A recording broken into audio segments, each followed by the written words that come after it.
Bom, gente, como nós combinamos, vamos rapidinho, porque o professor César Nunes está ali, nós estamos todos ansiosos para ouvi-lo.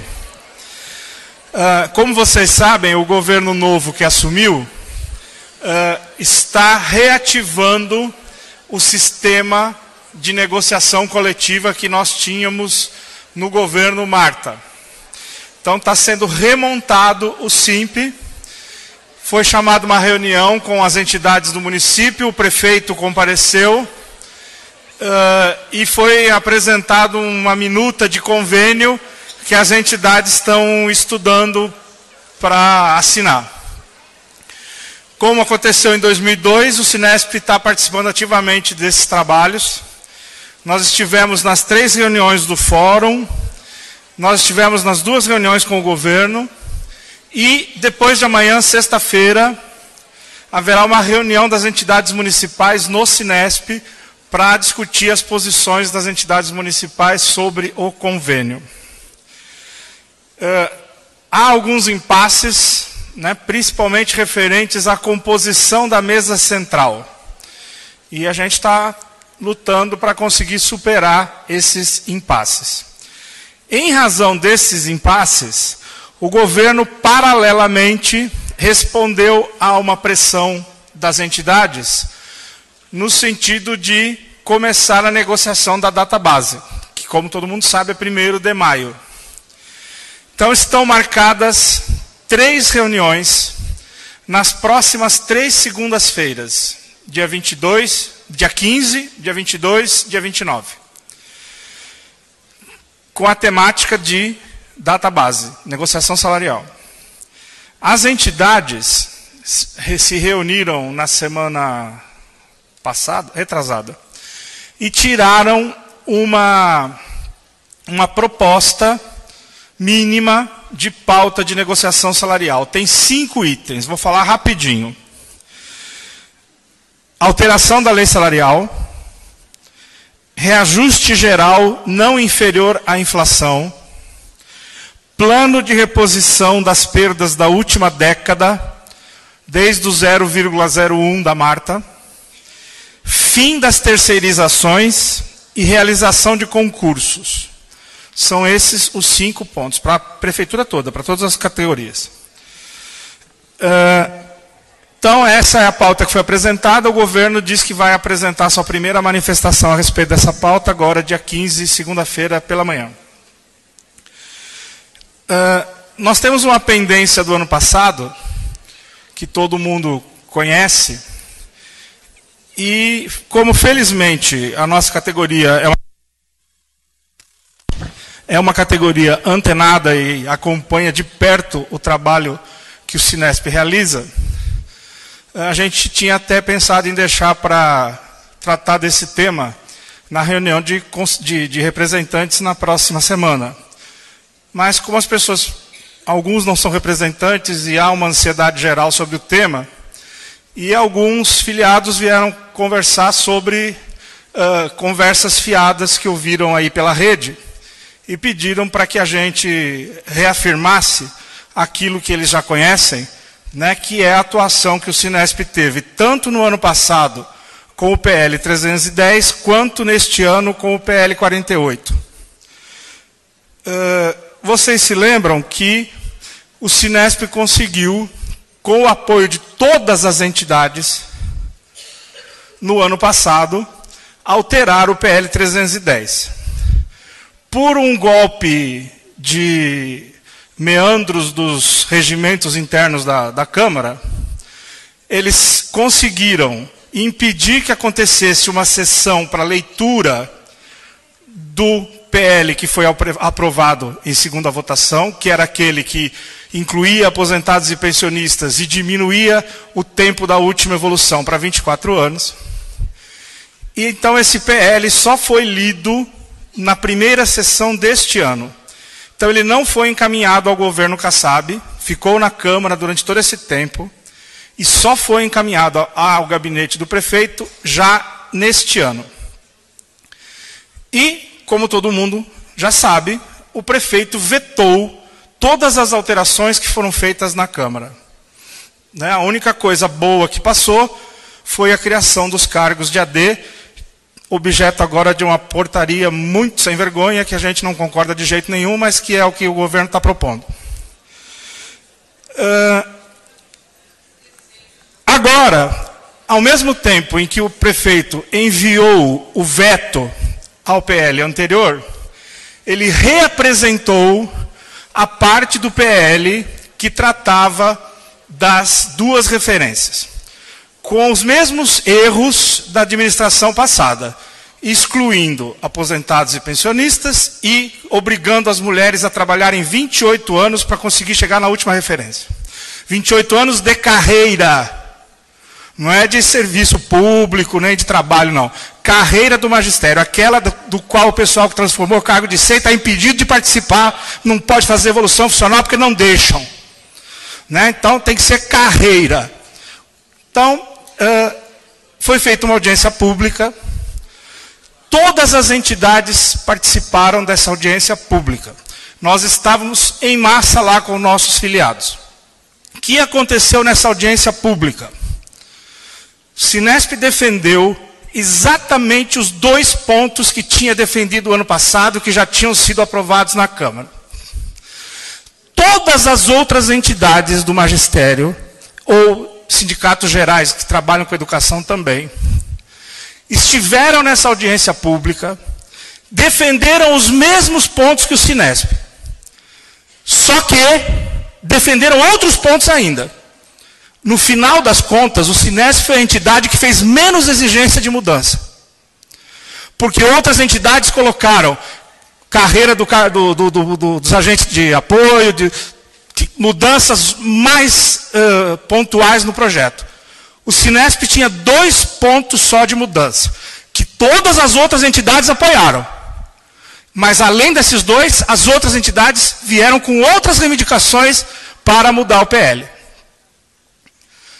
No final da audiência pública, tivemos a infeliz situação de que 2 rapazes de camiseta subiram ao palco, se identificaram como professores da rede municipal, obviamente não são filiados nossos, e fizeram um discurso radical defendendo a retirada do PL da Câmara. Para nossa surpresa, boa parte do auditório seguiu o coro que eles puxaram de tira, tira, tira, tira, tira. Nesse momento, o Sinesp passou a informação para todos os seus filiados que estavam lá, quem estava lá é meu testemunho aqui, de que o Sinesp não admitia a retirada do PL. Fomos até o secretário, apresentamos essa posição para o secretário, e apresentamos essa posição para os vereadores que nos estavam apoiando, porque já tínhamos as emendas prontas, as mesmas do ano passado, para apresentar na tramitação do PL. O secretário, no final da audiência, disse que não iria retirar o PL, que esse PL iria ser negociado na mesa setorial de educação, e que, enquanto isso, a tramitação ficaria suspensa. O PL continuaria na pauta, mas não tramitaria enquanto não houvesse um acordo das entidades na mesa setorial da educação, que não estava instalada naquela época. Para surpresa nossa, o PL foi retirado. A posição do Sinesp continua exatamente a mesma. É melhor um PL ruim do que nenhum PL. Porque um PL ruim, a gente corrige mais tarde, a gente vai na justiça e luta pelos direitos de quem está sendo prejudicado. Agora, nenhum PL é prejuízo geral para todo mundo. Então, essa com clareza, sempre foi, desde o ano passado, e continua sendo a posição do Sinesp sobre o PL 48. A gente sabe que vocês acompanharam esse processo e conhecem o trabalho que foi feito. A gente está sendo tão enfático porque tem chegado informações sobre gente que está fazendo informações infundadas, que vocês sabem que não são verdade, sobre a atuação do Sinesp com relação a esse PL. Gente que supostamente estava na oposição no ano passado e que não moveu um músculo para se mobilizar pela defesa dos profissionais de educação. E que este ano estão no governo e não abriram um pio para criticar a safadeza que foi feita de retirar o PL sem negociar com as entidades. Então eu queria falar com vocês, antecipando a conversa da reunião de Helt. Obrigado.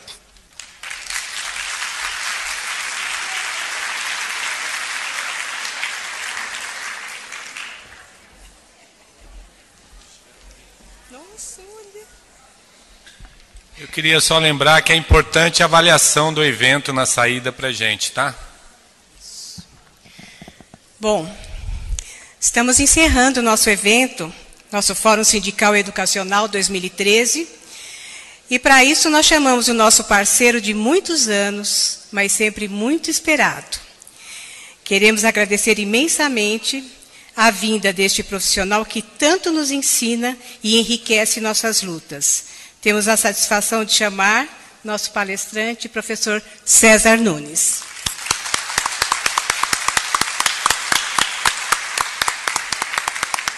Água, essas coisas você vê.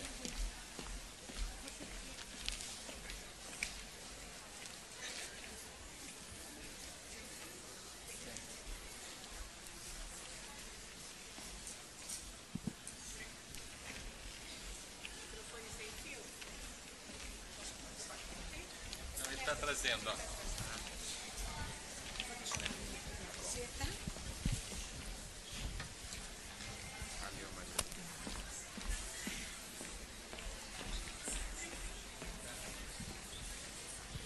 Boa tarde a todas, boa tarde a todos.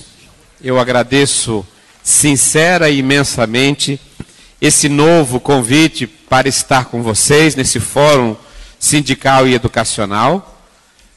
Tanto pela amizade já aqui demonstrada pela Marilva, de muitos anos, quanto também pela tensão que percebi no comunicado do João e dos momentos exigentes que nós estamos passando, solidarizando-me com a luta de todos vocês, né, nesse momento, quanto ainda pelos rumos da educação brasileira, da sociedade brasileira nesse momento histórico.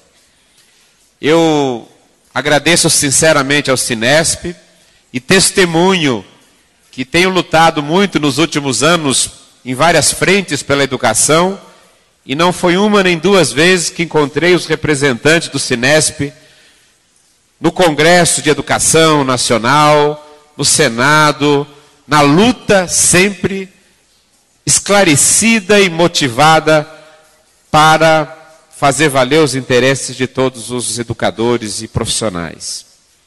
E também agradeço de maneira particular o Sinesp, porque eu tenho certeza de que há alguns anos atrás eu fui convidado para uma palestra e a revista do Sinesp é que levou o resumo dessa palestra e eu não tenho dúvidas que foi isso que me fez ficar um pouco mais conhecido no estado de São Paulo, no meio da educação. Foi o veículo de comunicação que vocês generosamente abriram para que eu pudesse estar. E eu queria dizer que hoje é particularmente uma data significativa. O dia 10 de abril é o aniversário do meu filho mais novo. E eu estando aqui, estou o tempo todo ligado a ele. E eu queria lembrar logo de início que nós estamos, né, no 10º dia do 4º mês do 3º ano da 2ª década do 3º milênio. É muito rápido, né? Mas é o 10 de abril, 10º dia do 4º mês, né?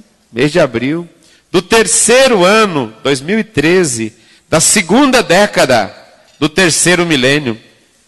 Já estamos há 3 anos ou 2 anos e 4 meses, do 3º ano da década. E eu gosto de pensar o tempo em décadas, porque um ano está passando muito rápido, a gente nem vê. parece um mês. E um mês parece uma semana. E uma semana parece um dia. E eu já vi a mim mesmo e a minha companheira, que é diretora de uma escola de educação infantil em Valinhos, a gente já se pegou olhando para o calendário e perguntando: o que eu fiz nesse dia? E eu pergunto: e na semana? Porque a gente corre tanto e tem sido tão ativo que a gente tem perdido a sensibilidade da própria memória para registrar o que nós estamos fazendo. E em dias tão difíceis, nós temos tido duas metafóricas armas. Uma espada, para defender o que a gente construiu com a pá durante o dia. Porque mesmo que a gente já conquistou, tem hoje gente querendo derrubar e destruir. Não é somente construir, fosse só isso. Tem que construir e defender o que já foi construído. Porque direitos que a gente pensava inalienáveis são hoje familiarmente cutucados e proposições de quebra e desestruturação.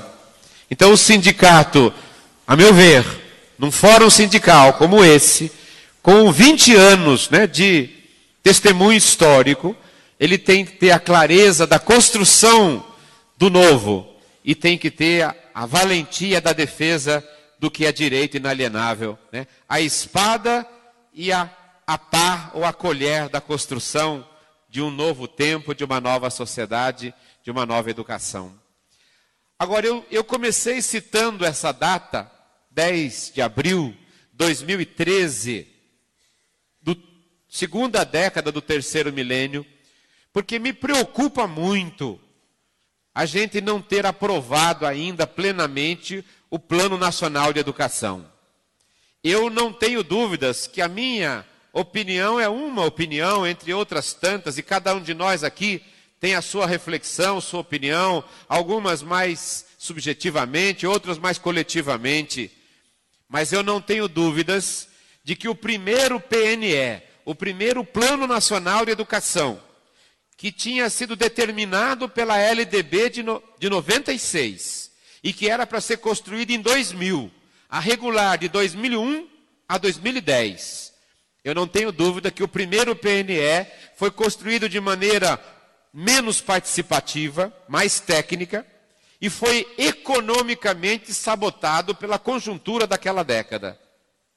Hoje nós temos condições econômicas, pela agenda propositiva que o país atravessou há algum tempo atrás, mas o terceiro ano sem aprovar o PNE, para mim é uma sabotagem política do mesmo PNE.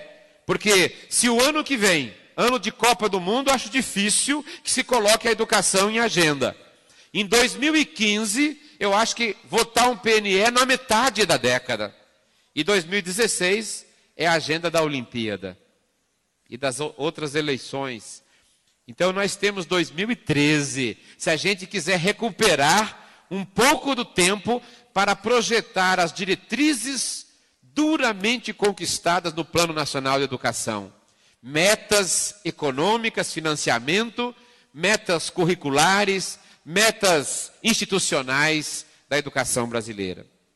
Eu sou um homem de esperança, eu tento sempre manter a minha esperança, mas não posso ser desonesto ao dizer que a manutenção do PNE ao sabor do próprio Senado, sem uma vontade política, seja do governo, seja das instituições educacionais e de defesa sindical dos interesses dos educadores, nós continuaremos um pouco, talvez, espectadores dessa letárgica posição de sabotagem política do Plano Nacional de Educação. E isso me parece preocupante. Agora, o tema da reflexão que nós propusemos, na conversa com Marilva, gostei muito do tema, a questão da humanização e a questão da educação. E é para isso que eu me preparei e é essa reflexão que eu queria fazer com todos vocês. Em primeiro lugar, entender que humanização não é uma palavra muitas vezes altamente banalizada. Uma ideia de que a humanização seja um sentimento de compaixão, de dó, uma sentimentalidade no sentido reducionista. Humanizar, ser mais humano, seria, num sentido mais conservador, carregar de sentimentos aquilo que supostamente deveria ser decisões esclarecidas, institucionalizadas. Eu acho que nós já temos condições de superar essa visão sentimentaloide do conceito de humanização. Humanizar, sociológica e antropologicamente, é produzir o homem para a vida em sociedade. Humanizar é o mesmo que hominizar, é fazer o homem, produzi-lo para a sociedade.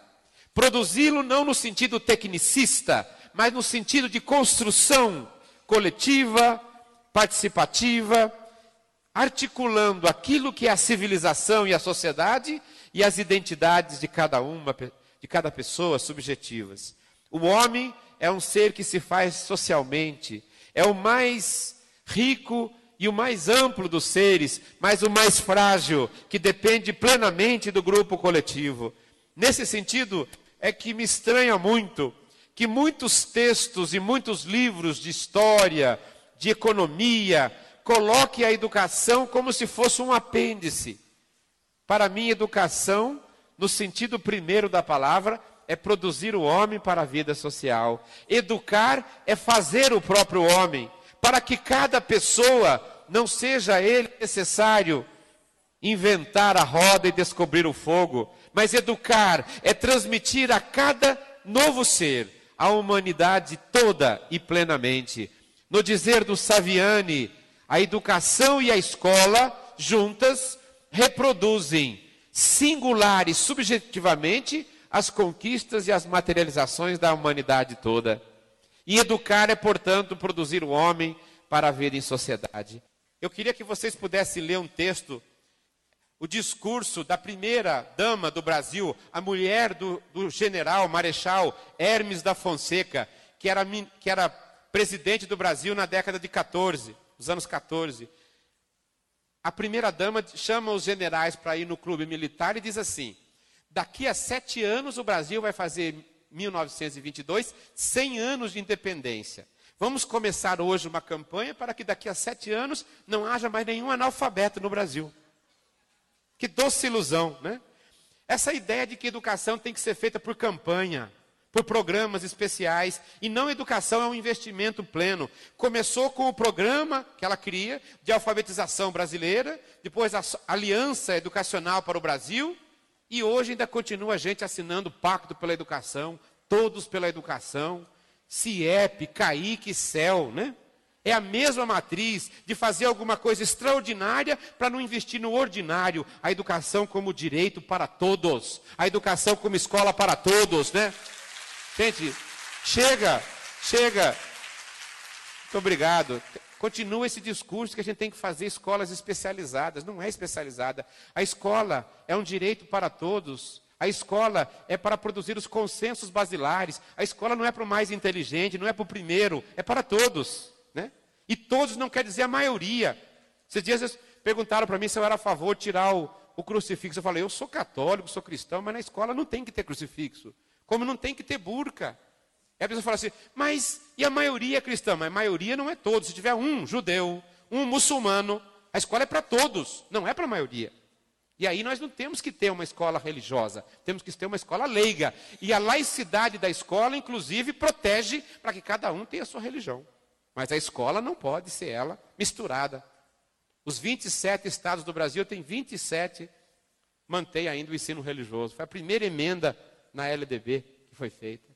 Nós vivemos as contradições. Agora vejam, essa escola assistencialista, o entusiasmo pela educação. E o segundo princípio, o otimismo pedagógico. Achar que vai mudar a escola brasileira, mudando a avaliação, ampliando o currículo, tirando o currículo, ampliando disciplina, tirando disciplina, colocando filosofia, tirando, colocando música, tirando. Como nós estamos vendo esse pêndulo desde a República até hoje.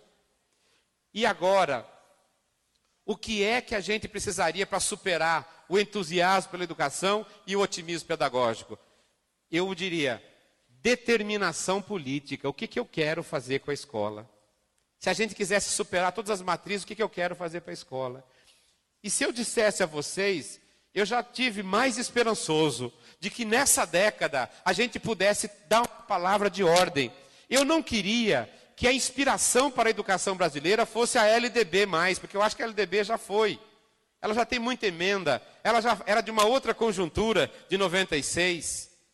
E não acho também que o mercado vai explicar. O mercado acabou com a Europa, 15 governos quebrados, né?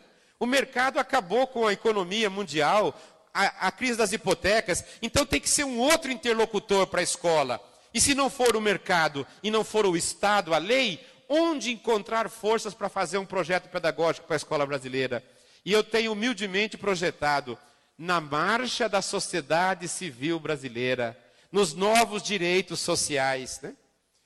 O meu filho que estava em Coimbra, que eu contei a história dele para vocês, né? Meu filho, ele foi defender o mestrado e eu e a minha mulher quase acabamos com a defesa dele, porque nós falamos que não iríamos à defesa dele. 3 anos que ele ficou lá. E depois conseguimos, né, juntar aí as condições objetivas. Ela pediu uma licença antes e eu antes, para poder ir lá. E chegamos no dia da defesa do mestrado dele na Universidade de Coimbra. Chegamos meia hora antes de trem, esbaforido. E ele tinha saído e olhado a Sala dos Atos. A Sala dos Atos é a sala que coroava os antigos reis, onde se defende o mestrado em Direito em Coimbra. Eles vêm todo paramentado, como na Idade Média. Ele tinha olhado as cadeiras, família, não tinha ninguém. E na hora que entrou o século dos professores e ele, estava o pai e a mãe. Ele teve que parar, pedir 5 minutos para chorar, para depois voltar, porque fazia 3 anos que eu não via meu filho, né? E o que era para ser uma alegria, quase que virou uma tragédia. Porque ele tirei a concentração para a defesa. Mas depois da defesa dele, eu conversava com o Boaventura de Souza Santos, que foi o seu orientador da equipe dele. E o Boaventura dizia, César Augusto, não faça o doutorado direto. E eu perguntei, por quê, professor? Porque o que está acontecendo de novo está acontecendo no Brasil. Um país que nunca respeitou a criança, já tem 20 anos do Estatuto da Criança e do Adolescente. Um país que nunca respeitou a mulher, como nós em Portugal, temos a Lei Maria da Penha. Um país que nunca respeitou o meio ambiente, fez o Código Ambiental Brasileiro e a Agenda 21. Um país que nunca tinha políticas do idoso, fez o Estatuto do Idoso, fez a igualdade racial, étnico-racial, fez a política de cotas, fez a nova lei hoje, a lei de respeito à identidade homoafetiva. Vocês devem ter visto há um mês atrás a França, 1 milhão de pessoas no Champs-Élysées contra o casamento homoafetivo. O berço dos direitos humanos não quer aceitar isso, pelo menos uma parte. Dos 50 estados brasileiros, 28 não têm ainda reconhecido esse direito, só 22 que têm. O Brasil já avançou nesse processo social. Agora, como transformar as estruturas jurídicas em prática social? E aí é meu problema. Eu tenho um juiz que é meu aluno lá na Unicamp de mestrado. E o dia que eu vi que ele era juiz, ele faz 23 anos, é o juiz de Sumaré. Eu falei, doutor André, o que o senhor está fazendo aqui na educação? Ele falou assim, professor César, se alguém atacar a questão da criança, eu pego o estatuto e aplico a punição. Se alguém atacar o meio ambiente, eu aplico a punição. Se alguém atacar a questão da mulher, eu aplico a punição. Mas eu não educo ninguém, eu só puno. Eu não queria um país de punição e policialização. Isso já foi feito a crítica. Eu queria um país de educadores. E eu sugeri, então por que não um juiz educador? Por que não um diretor educador, um gestor educador? E educador no sentido amplo da palavra, a transformar as leis em prática social. Eu, como muitos daqui, fomos daqueles que lutamos contra a ditadura, pagamos alguns preços por isso, né? Eu tive 5 demissões, 2 por justa causa, porque eu começava, vinha um telefonema da região e me tirava daquela escola, né? Então, porque era duro naquele momento. Hoje, eu lutei para que os direitos virassem leis. A gente precisa fazer com que as leis virem prática social. Então, qual seria o processo de humanização da escola? Seria transformar os direitos do Brasil em prática social. E juntos construirmos uma grade de deveres sociais. Porque aquele que tem o seu direito à união, a qualquer tipo de união, tem que respeitar o outro. Aquele que tem o direito de reconhecimento da sua cultura tem que respeitar a outra. E onde é o laboratório dessa humanização, gente? Não é na televisão, não é no presídio, não é na rua, não é no shopping center. O lugar de produção de práticas sociais humanizadoras é na escola. É a escola. A família pode ser o início, mas a família é mais ético ou moral. E a escola é o lugar da produção de comportamentos consensuais humanizadores. Eu fui, logo depois que eu estive aqui o ano passado, eu fui com a minha esposa um dia preparar a escola para um evento que havia. E uma menina passou correndo, porque elas viram que a diretora estava lá, foram brincar no parquinho. E a menina passou correndo e escorregou. E a minha mulher gritou, cuidado menina, você pode se machucar. Ela se levantou, se arrumou, falou assim, ô diretora, a senhora podia ter falado comigo, mas não precisava gritar, viu? Porque eu sou criança, mas eu tenho direitos, viu? Desse tamanho assim. Eu queria ter filmado isso, viu? Porque pela primeira vez é verdade, a criança tem direitos. E nós, queridos gestores, diretores, é que temos que aprender a lidar com isso. Nós temos que criar um outro canal, né? Nós temos que criar, evidentemente, para que os direitos não sejam desculpa para qualquer tipo de visão individualista, estreita, voluntariosa, mas que nós também temos que encontrar canais para respeitarmos e fazermos respeitar os direitos, né? Eu nunca me esqueço que a minha primeira professora, a dona Cotinha, fez uma lição que me marcou o resto da vida. Ela pediu que a gente trouxesse o lanche de casa. Eu trouxe o pão feito em casa que a minha mãe fazia.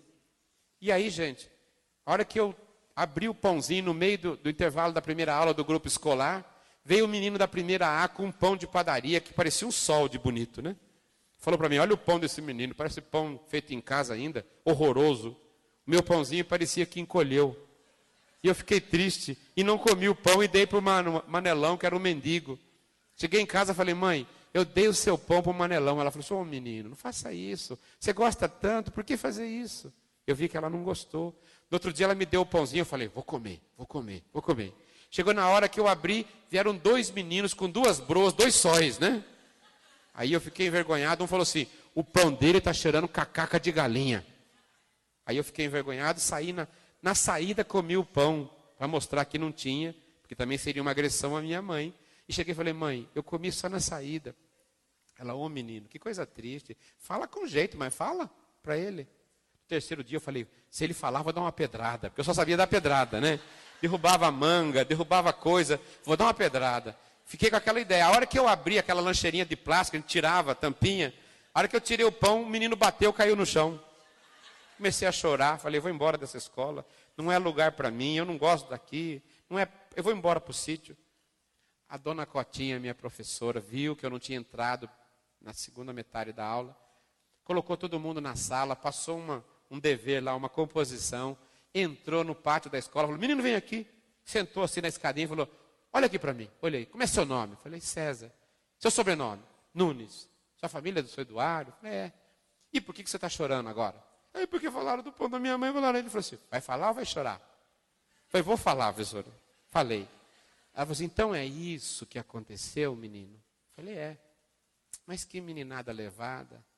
Eles diziam então que o pão da padaria é melhor que o da tua mãe? É. Falaram que tinha cacá, que eu comecei a acusar, né? E ela falou assim, você sabe como é que é feito o pão da padaria, menino? Falei, não sei, professora. Nem você, nem ninguém. É feito de madrugada. Pode ser bem feito, pode não ser bem feito. Ninguém sabe? Falei, oba, ela já estava tomando partido para mim, né? E como é que a sua mãe faz o pão, menino? Falei, minha mãe põe a caçarola, põe os ovos, põe o leite, aí ela põe o fermento, ela põe um pouco de banha, aí ela põe um pouco de sal, um pouco de açúcar, até o pão ficar bom. Aí ela unta as panelas, põe um pouquinho de brasa em cima e põe no forninho que já está quente. Então você fica vendo? Eu falei, fico, porque eu gosto. E por que o pão cresce, menino? Falei, professor, não sei por que o pão cresce. Eu sei, porque o amor que a tua mãe tem por você está no coração dela e sai pelo braço e pelos dedos dela. Quando ela está fazendo pão, ela está pensando, tomara que esse menino ao comer esse pão tenha a cabeça bem aberta para aprender tudo na vida, para ser um homem de bem. E ela foi falando isso, eu fui ficando emocionado, ela falou assim, então o pão cresce pelo amor que as mães têm no coração. Então olha aqui para mim, eu olhei para ela. Nunca tenha vergonha do seu pai e da sua mãe. Um homem começa quando honra o pai e a mãe. E agora come o pão. Eu falei, professora, caiu no chão. O que não mata engorda. Daqui que eu limpo você, ó. Né? Maravilhosa, né? Maravilhosa. Muito obrigado, né? E aí, muito obrigado por essa partilha. E aí ela me deu um abraço carinhoso. Eu fiquei torto, porque em casa só abraçava a gente doente. Eu não sabia nem abraçar, né? Ela me pegou pela mão, entrou na sala e falou assim, já sei o que aconteceu aqui. Não vai acontecer mais. Nessa escola, pai e mãe é tão sagrado quanto Deus. Eu chamo isso de autoridade moral, ética. Isso não é repressão, isso é colocar uma informação, isso é educação. E a escola tem que recuperar esse espaço de sinalizar de maneira aberta, democrática, mas os consensos sociais basilares, para que todos possam ter. Nós não podemos, hoje, não ter uma disposição ética consensuada para o respeito a todas essas mecanismos de apropriação e educação social. Eu entreguei um dos meus livros para a dona Cotinha. Eu falei, para essa mulher, minha professora, que na primeira crise que eu tive na vida fora da família, me olhou nos olhos, me chamou pelo nome e abriu todas as sendas da minha existência, né? Eu andei com ela na minha escola, foi uma alegria, com 92 anos. Eu tenho até uma contradição que eu me lembro. Eu entrei na biblioteca com ela, falei, dona Cotinha, os livros estão do mesmo jeito quando eu era criança. Ela falou, é claro, César, enquanto eu estive aqui, eu nunca deixei ninguém pôr a mão neles. Eu acho um absurdo, né? A contradição delas, né? Mas tudo bem, não vamos entrar nesse debate, né? Nessa hora. Mas vejam, o diretor, o dirigente, o gestor, ela me tratou com humanidade e marcou indelevelmente a minha vida, para o resto da vida. Né? E aí vejam só, o que eu lutaria para que a gente conseguisse entender os novos sujeitos sociais? Agora, a criança que está na escola hoje, fruto do marco de 71 para cá, é a criança mais despossuída. A família brasileira foi abalada por uma crise sociológica, ética e moral. Né? Embora muitas coisas tenham avançado, nós ainda estamos num momento de transição da família patriarcal tradicional. 25% das famílias brasileiras hoje são de mulheres chefes de família. 28% pai ausente ou não declarado, né? Abaixo da linha da miséria, moram em casas de um quarto só, vivem numa sociedade do subemprego, né? Lamentavelmente, e vivem submetidos a um tipo de televisão perverso, porque a televisão na Inglaterra tem mecanismo de controle, na França, nos países europeus, no Brasil ela não tem nenhum, né? No Brasil a televisão não somente, ela não informa, não educa e não entretém, ela é para vender. Faz tudo para vender. O Big Brother não passou do primeiro na França. O Big Brother não passou do segundo em Portugal. O Big Brother não passou do terceiro na Espanha. No Brasil tem 13, né? Gente, aquele ridículo do Pedro Bial, um dia estava discutindo num programa chamado Na Moral, o que é privacidade. Como pode um homem daquele discutir privacidade, né? Depois de destruir completamente o conceito de privacidade, né? Criando uma sociedade confessanda. Então a criança que está na escola hoje tem o deslocamento da figura do pai e da mãe e tem o avassalador processo de sedução da televisão para a sexualidade, para a competição, para comprar o tênis que ela não pode ter, para o eletrônico, para tudo isso. Então se a gente quiser humanizar a nosso espaço escolar, nós temos que ter primeiro um esclarecimento que humanizar significa combater a barbárie de um modelo consumista de televisão, de um modelo sexualizante de competição social, de expressão, e ao mesmo tempo um modelo extremamente perverso de exposição subjetiva. Gente, Michel Foucault diz, a sociedade confessanda. A matriz medieval deixou em nós uma marca tão profunda de confissão que mesmo tendo exterminado o processo de confissão auricular da igreja, nós continuamos nos confessando, diz o Michel Foucault. Tem gente que conta tudo no Facebook, gente, né? Onde foi, onde vai. É uma confissão, é uma ausência completa de critérios de privacidade e subjetividade. Essa criança está jogando, ou sendo levada a jogar, nesse processo, né? E tem gente que tem medo das tecnologias. Eu não tenho medo das tecnologias. Eu acho que as tecnologias digitais vão destruir o diretor autoritário, o diretor, o professor é autoritário, o professor informante, o diretor informante, que só repassa coisas, o Google já matou. Mas o professor saber e o diretor líder, mais do que nunca, tem que estar vivo, né? O diretor líder é aquele que lidera, o gestor, os processos pedagógicos, negocia, debate, tem projetos, prioriza e cobra de todo mundo o que o coletivo decidiu. E o professor informante é aquele que trazia uma informação. Isso ele tem hoje qualquer acesso. Agora o professor que seduz pelo pensamento, pela didática, pela reflexão, que chama pelo nome, que faz participar, esse mais do que nunca está vivo. O professor despachante, bancário, o professor informante está com os dias contados. O professor saber, o professor sensibilidade, o professor humanizado, mais do que nunca é uma referência para a escola que nós temos hoje. Assim como o gestor, que conhece as crianças pelo nome, que conversa com elas, que lhes acompanha, né? E que faz a mediação profunda desse espaço escolar numa sociedade desumanizada como a nossa. Pela barbárie da sexualidade, pela barbárie da competição, pela barbárie do sucesso econômico. Então, humanizar significa ter um projeto de ser humano. E o projeto de ser humano que a gente quer é o projeto de acolhimento, de respeito à diferença, de ampliação da capacidade vocabular, de falar bem, né? Falar bem. Eu orientei um trabalho de avaliação escolar, que vou tomar a liberdade de contar para vocês, né? Uma menina fez um trabalho em 5 escolas de Campinas sobre avaliação escolar, escreveu uma tese, Sutilezas Perversas da Avaliação Escolar. E colocou numa escola, a diretora tinha dado, a professora tinha dado, fale sobre a casa, que era o tema. E o menino escreveu, a casa é bela. A casa é amarela. Eu gosto da minha casa. Como eu gosto dela. Tirou 10. Né? Tirou 10. Era a nota máxima. E o outro menino escreveu o pinhonho. Pinhonho, que ele queria dizer, era piolho. Né? Pinhonho.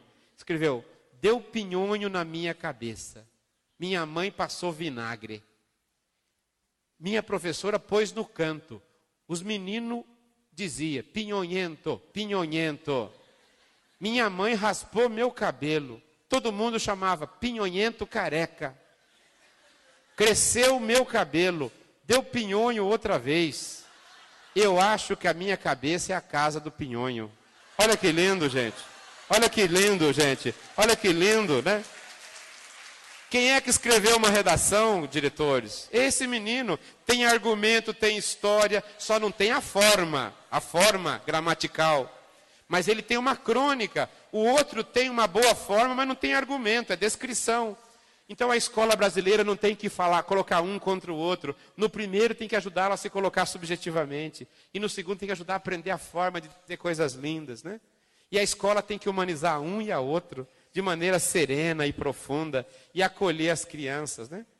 De maneira profunda e serena, para que eles possam ser sujeitos da humanização. A Adélia Prado tem um poema que eu acho lindo, ela diz assim, até hoje eu sei quem me olhou com um olhar de confiança quando eu era criança. Porque eu era criança, mas não era boba. Até hoje eu sei quem olhou com um olhar de confiança. O país, nós precisamos todos nesse país começar a entender que a riqueza do país não é o governo. A riqueza do Brasil não é o mercado. O mercado é volátil. O governo, graças a Deus, são passageiros. A riqueza do país é sua gente, são suas crianças. Vocês vejam quanto eles dão importância para os bancos que guardam valores. E a escola, que guarda os maiores valores, aí valores com V maior, as pessoas, né? As crianças, os adolescentes, né? Muito obrigado, né? Que deveria ser a preocupação central de uma sociedade como a nossa. A aprender pela condução amorosa da comunidade escolar, né? Eu tenho uma experiência na escola que eu era coordenador, não vai faltar ética porque eu não vou dizer o nome, né? E também a pessoa já se aposentou. Mas a merendeira da minha escola eu ficava incomodada. Eu era coordenador e exercia plenas funções, mas no dia de servir o almoço, passavam as crianças e ela jogava. Só, toca moleque. Só, passa menino. Só, passa. Falei, dona merendeira, falei o nome dela, né? Não é assim, aqui não é prisão de Alcatraz, né? A senhora devia perguntar, quanto que você quer? Coma um pouquinho mais, Ah, mas eu não gosto disso. Então experimenta. Ah, já experimentei. Não, vamos fazer um trato. Experimentar é 30 dias. Depois de 30 dias, porque quem comer 30 dias vai gostar, né? Isso é uma mudança de hábito, de hábitos. Então eu falei, a função educativa da merendeira, que ela tem a função, não é de distribuir comida, ela tem a função de distribuir a comida com um toque humano, né? Distribuir a comida com um toque educativo. E aí o gestor ou o diretor tem que estar atento a essas disposições. E eu sei que é muito difícil, porque nós estamos num momento de acerto de suscetibilidades, né? Qualquer coisa é desvio de função, qualquer coisa é imposição, né? E a gente tem que repactuar primeiro a confiança para poder conversar, né? Está muito difícil. Eu sou coordenador na Unicamp e tenho que tomar cuidado para muitas coisas que eu tenho que propor. Porque nós fomos educados numa outra disposição.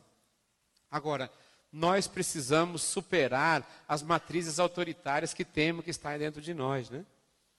Eu contei para vocês na primeira vez que o professor que mais acabava comigo na escola era um professor chamado Norberto, né? Ele me chamava de lesburro, lesma e burro. E o dia que eu fui ver a dona Cotinha, eu falei, dona Cotinha, eu quero ver o professor Norberto. E ela dizia, não, aquela tranqueira está entravada numa cadeira. Que ela não gostava dele também, né? Falei, mas eu quero vê-lo, porque nós queremos ser amados pelos nossos professores e pelas nossas diretoras e diretores. Nós queremos, como crianças, todo mundo. Eu falei, vou lá conversar com ele. Cheguei e falei, professor Norberto, o senhor lembra de mim? Ele falou, é claro que não, eu só lembro de quem tirava nota boa. Não é seu caso. Deu um coice-me, né? Eu voltei e falei para ela, dona Cotinha, a senhora tem razão, ele não conseguiu me tratar bem, mas tudo bem. Ela falou assim, me abraçou, dona Cotinha, e falou, César, você já leu a carta aos Romanos? Eu falei assim, já li, mas faz tempo. Nela, Paulo diz assim, é preciso condenar o pecado e perdoar o pecador. Condena a pedagogia dele, mas perdoa o Norberto. E eu abracei a minha professora, condena a pedagogia dele. Então eu queria que nós, diretores, gestores, também condenassem a pedagogia na qual nós fomos formados. Mas perdoar as pessoas. Porque agora nós temos que molhar essa nossa prática nos novos direitos sociais e nos novos deveres sociais. E é o único caminho ético não autoritário, é de aprendermos a conviver juntos, aprendermos com os novos sujeitos sociais, a criança, o adolescente e o jovem hoje exposto a uma sociedade extremamente consumista, individualista e irresponsável, né? A criança hoje vive sob uma barbárie, o adolescente sob uma barbárie. Então a escola como espaço de humanização, ela tem que primeiro fortalecer o pacto interno de confiança, reposicionar as funções sociais. Nós sabemos hoje que, grosso modo, diretor nenhum é superior a ninguém. O diretor tem uma função diversa. Mas o diretor não é superior ao professor. Isso em marcas do passado. O professor também não é dono feudal da sala de aula. O diretor manda até aqui dentro mando eu. Não, essa divisão é do passado, né? Não haverá de como um professor ter sucesso se não contar com o apoio esclarecido e motivador dos gestores. E não há como gestor ter sucesso na sua função se não continuar, se não contar e não sobrelevar o apoio da maioria dos professores conjuntamente no seu projeto. Agora, nós temos para fazer isso o debate da palavra, a confiança e o testemunho no dizer do Mahatma Gandhi. Seja você no mundo a mudança que você deseja para ele, né? Seja você. Se você quer humanizar a escola, humanize primeiro, né? Humanize com profundidade esse processo. Autêntico. Porque chega da gente continuar iludidos e, me desculpe, às vezes fazendo uma hipocrisia. Chega de hipocrisia.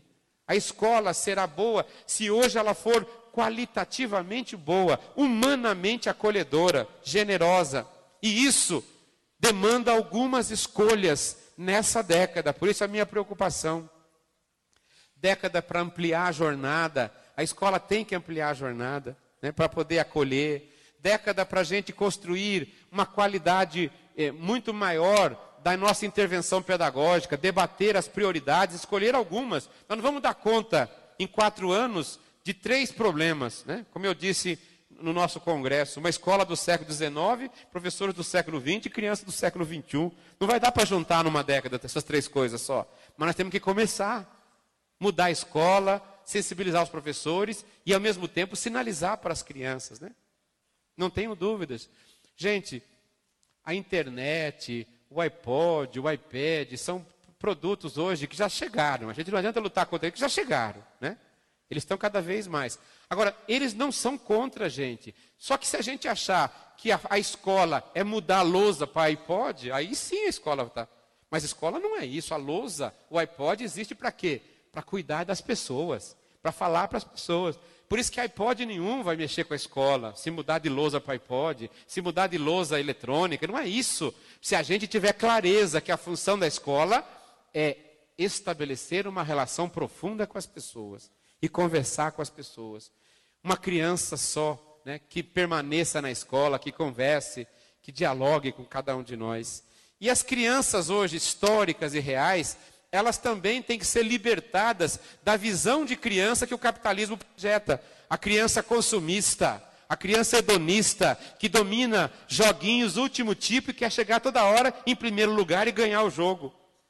Então, nós queremos que tipo de criança para humanizar? Uma criança que amplie o vocabulário, que aprenda a trabalhar em grupo, que peça desculpa, que sensibilize, que peça uma outra chance para fazer a avaliação, mas que não fraude o processo, que não fraude, né, não venha fraudar, né, o processo de formação.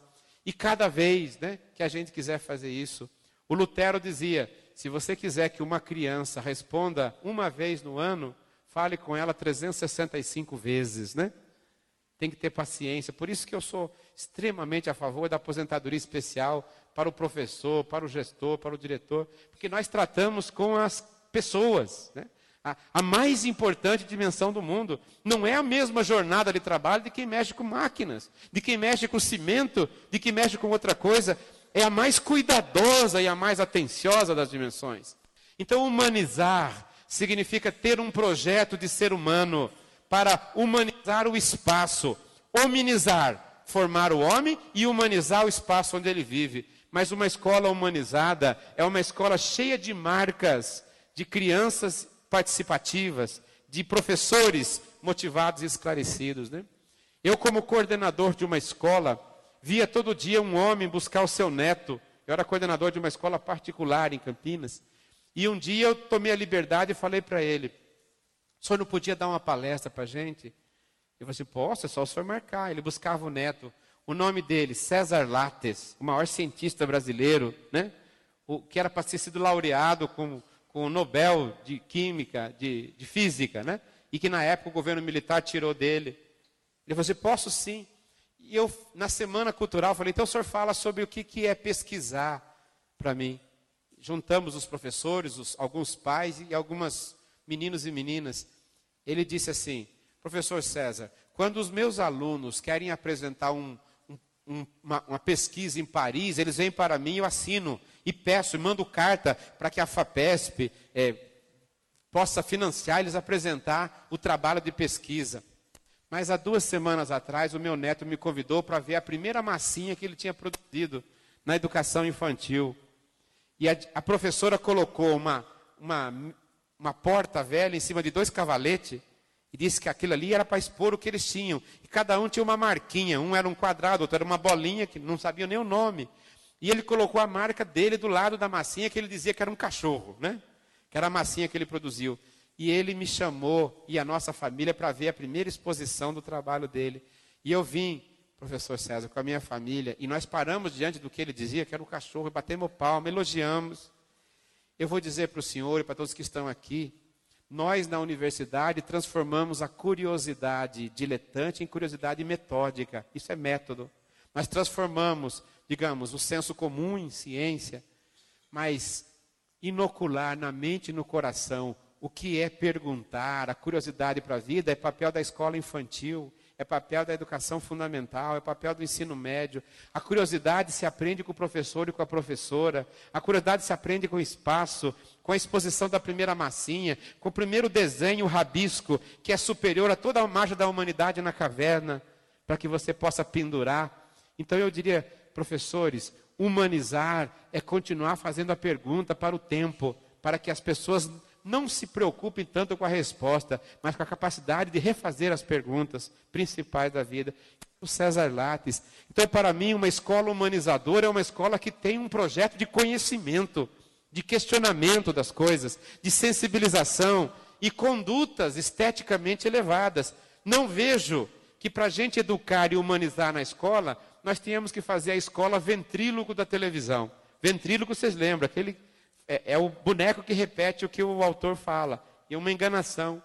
A escola não tem que ser ventríloco da televisão, não tem que ser ventríloco do Big Brother, não tem que ser ventríloco dos programas de televisão. A escola tem que ter uma autonomia, uma linguagem própria, tem que ser um espaço de contracultura nesse processo. E nós estamos no limiar de produzir isso. Vai levar tempo ainda. Uma escola carregada de marcas humanizadoras, né? Carregada de mãos e pés, carregada de desenhos de crianças e adolescentes. E se me permitam dizer, né? Hoje em dia, outra grande dificuldade, a conversa com os adolescentes, né? Adolescentes. Primeiro é um crime chamá-lo de aborrecente. Isso é o pior de todos, né? O adolescente é alguém que está em mudança, em processo de transformação. E essa mudança é muito dolorosa. A gente perde os valores infantis e ainda não conquistou os direitos de adulto. Ele está no meio. Por isso que ele está em crise. E o Freud diz, o adolescente tem que destruir a onipotência do pai e a onipresença da mãe. A mãe que está presente em tudo e o pai que pode tudo. Senão ela não vai nascer como personalidade. O meu filho mais novo falava assim, pai, quando você me levar na festa, você para um pouco antes. Não precisa chegar lá na porta. Falei, por quê, filho? Não é nada, não. Falei, não, filho, agora eu quero saber. Ah, pai, eu vou falar a verdade, você anda com os terninhos que ninguém mais anda. Umas coisas que... Parece que você caiu de uma daquelas fotos que você tem no seu escritório lá, viu? Falei, ô filho, é uma crítica pesada. E além do mais, você fica beijando a gente. Ninguém mais beija, viu, pai? Eu já estou grande, né? 11 anos, né? Você ficar beijando. Todo mundo... Gente, você deixa a gente, vai buscar depois, já beija. Foi 2 horas antes que você deixou a gente, para com isso. Dá um tchauzinho, alguma coisa. Eu falei, tá bom, vamos combinar então. Olha a adolescência manifestando. Vamos combinar, você me deixa antes, e quando chegar, você vai antes, para antes, vai lá, só pede para me chamar que eu venho. Fica lá no carro. Eu fiquei magoado, o coração triste. Falei, meu filho, tá... A gente também, existencialmente, não consegue diferenciar. Aí um dia ele me telefonou que tinha machucado, porque ele jogava bola, né? Machucou no jogo. E queria ir embora porque estava muito inchado o tornozelo. Eu cheguei, tinha uma esquina, estava cheio de carro, falei, vou seguir. Parei meu carro aqui, andei até embaixo na esquina e fui até o fim onde que estava a chácara. Cheguei lá, ele estava chorando com os meninos e meninas ao redor dele, aquele desespero de criança. Eu cheguei perto dele, ele estava mancando, eu falei, pai, não precisa pegar em mim não, pode deixar que eu pego, né? Aí pegou, foi andando, as crianças, tchau, tchau, se cuide. A hora que virou a esquina, ele falou assim, pai, tem alguém olhando ainda? Eu falei, não. Me leva no colo, por favor. Aí eu fiquei todo aliviado, adolescente, porque eu falei, nossa, ele me respeita como pai, ele quer ainda o meu apoio. E aí a gente vai entendendo que são lugares sociais, né? São lugares sociais. E aí nós temos que, outra vez, gente, nós temos que deixar de ver o aluno e ver a pessoa. Estudar mais infância e adolescência do que técnicas de aprovação e técnicas de avaliação para sair nas estatísticas. Nós temos que estudar um pouco mais de gente, de humanização, né? De criança. E temos que aprender com a adolescência. E temos que aprender com os adolescentes. Meu filho, quantas e quantas vezes me ensinou coisas profundas, né? Coisas profundas. E nós temos que olhar para essas crianças. Aluno é uma palavra que eu não gosto. Vem do latim. Alumni. Aquele que não tem luz própria, né? Eu queria que fosse chamado de estudante. Mas estudante tem um problema. É bem operativo, é aquele que estuda, né? Eu queria que a gente pudesse, talvez, acolher como aluno, mas depois transformá-lo em estudantes, e depois, através do nosso exemplo, transformá-lo em estudiosos. E no meio dos estudiosos, um ou outro sábio que viesse a superar a gente. Mas a escola é o lugar de fazer isso, não tem outro lugar.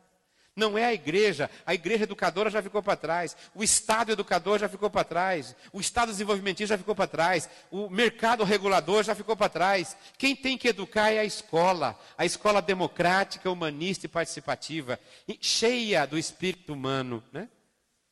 Acho que essa dimensão de humanização e de amor, porque o amor foi muito vilipendiado em palavras mercadológicas. Amor é o processo de libertação da ignorância, do egoísmo, do senso comum, da axiologia. E o amor é exigente, porque ele exige um compromisso, prioridades, negociações, enfrentamentos, né? E isso, a meu ver, é um processo de humanização. Agora, para que isso aconteça, nós também temos que nos alimentar de novos eixos, né? Eu tenho muita alegria em dizer que na década passada, muita coisa foi fraudada e dolorida pelo populismo, pela cooptação, pelo mau-caratismo. Mas eu queria registrar, e me desculpe, pode ser algumas pessoas estranhar, mas eu tenho lido muito e tenho me especializado nas diretrizes curriculares da educação brasileira. Em novembro de 2009 foram promulgadas as diretrizes da educação infantil. Eu tenho comigo que os referenciais curriculares nacionais da educação infantil, os RCN e EI, foram revogados, que agora já tem diretrizes. Então, referenciais não existe mais. Em março de 2011, foram promulgadas as diretrizes curriculares para o ensino fundamental. Eu tenho comigo que diretrizes do ensino fundamental revogaram os PCNs. Não existe mais PCN. PCN é coisa de pesquisa, do passado, né?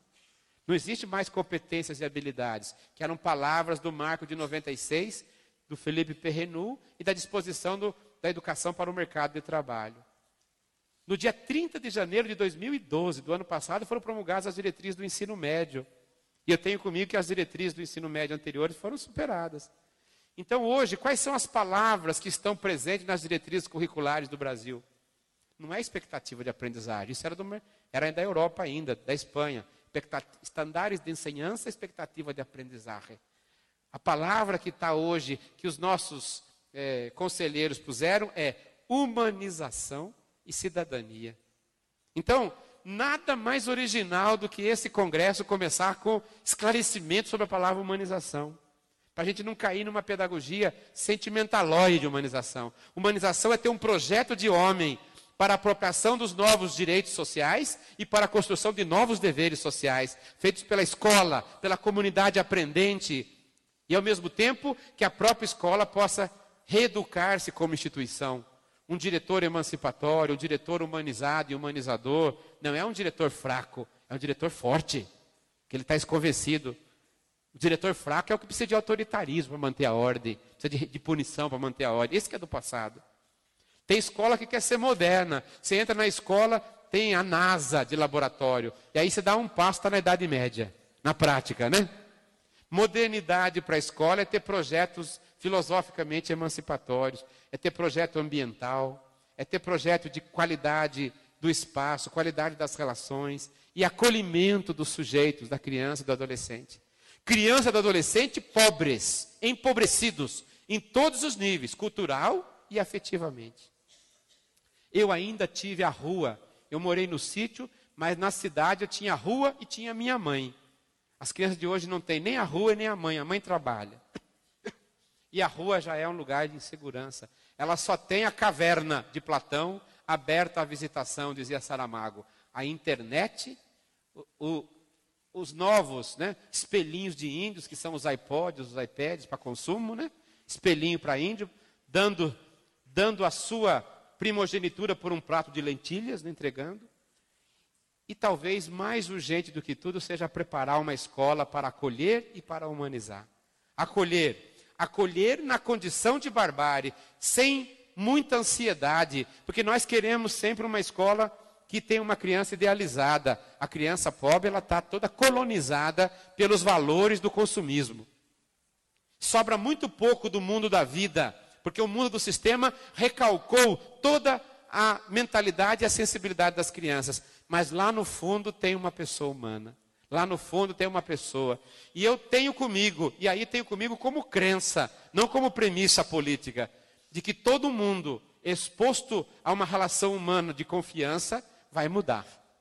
Então a escola que puder produzir uma relação de confiança com seus alunos, com seus professores, ela tenderá a mudar. Nós temos que ter o senso da proporção das coisas e paciência histórica. E sermos nós mesmos os fiadores sempre. Lembro eu, quando a dona Cotinha me pediu que eu fosse ler a carta de São Paulo aos Romanos, eu li outro trecho de São Paulo. O homem velho e o homem novo estão dentro de mim. O homem da lei e o homem do amor estão dentro de mim. Há coisas que o homem do amor deseja fazer e o homem da lei impede. Eu vejo o bem que quero e faço o mal que não quero. Eu acho que nós, diretores, gestores, professores, nós temos o agente humanizador e o agente do passado. A gente tem mais facilidade de agir com as marcas do passado e tem tanta dificuldade para agir com os desafios do presente. Então, só vai vencer o homem humanizador, o diretor humanista e humanizador, se a muito custo ele conseguir também exorcizar os diretores e marcas do Estado educador, do Estado desenvolvimentista, do Estado regulador, que estão dentro de nós. Então, isso é uma construção da sociedade civil brasileira. Agora, quando eu lembro e quando eu vejo, né, a Veja dessa semana colocou um balanço da política de cotas e colocou 10 anos depois, os negros têm a melhor média, avançam, são os que menos saem, né? E aqueles que são ajudados avançam. O Brasil começa uma reparação na própria sociedade e começa um fruto da sociedade civil brasileira, né? Do nosso dispositivo da sociedade civil brasileira. Quando eu vejo os negros, as mulheres, os índios, os portadores de necessidades especiais, o meio ambiente, a política de inclusão que tem que ser melhorada com uma política de atendimento educacional especializado. Colocar somente uma criança com deficiência na escola é uma parte. Ela tem que ter um período para conviver e um período para se educar. Tem que ter atendimento educacional especializado. Não pode ser uma mera transferência, com equipe multidisciplinar e multiprofissional para atendimento, né? Agora, quando eu vejo todos eles entrando na escola, ou pelo menos lutando para permanecer dela, eu lembro do Alceu Valença que cantava: da bruma leve das paixões que vem de dentro, tu vens chegando, eu já escuto os teus sinais, que tu virias numa manhã de domingo, eu já escuto os teus sinais, tu vens, eu já escuto os teus sinais. Obrigado. Muito obrigado. Muito agradecido, muito honrado. Maravilha, obrigado.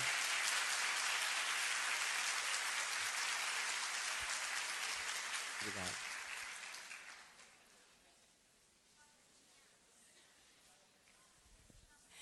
Meu querido professor, como sempre, um fechamento com chave de ouro, né? Eu acho que a gente não tem como agradecer a sua dedicação para com o nosso sindicato e a valorização com que você despende para nós, gestores de educação. Muito obrigada, professor.